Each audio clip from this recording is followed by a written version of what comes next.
สวัสดีครับทุกท่านก็ดูให้วันอาทิตย์และวันจันทร์ไปแล้วสำหรับบุคคลที่เกิดในวันพุธและวันพฤหัส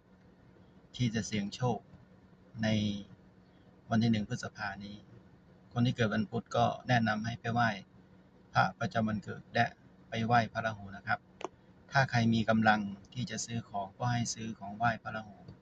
7-8อย่างอย่าลืมน้ำ1 ขวดและก็ส่งสัพพะเคราะห์ทั้งหลายฝากท่านไปและให้ท่านนำแต่สิ่งดีๆเข้ามาเสวยในชะตาชีวิตของเราอยากได้อะไรก็ขอพระราหูนะครับสำหรับวันพฤหัสก็แนะนำสำหรับคนที่ใกล้สิ่งศักดิ์สิทธิ์เช่นปู่ฤาษีเป็นต้นหรือครูบาอาจารย์แม้กระทั่งเป็นคนของเรานี่แหละครูที่เคยสอนที่โรงเรียนเป็นต้น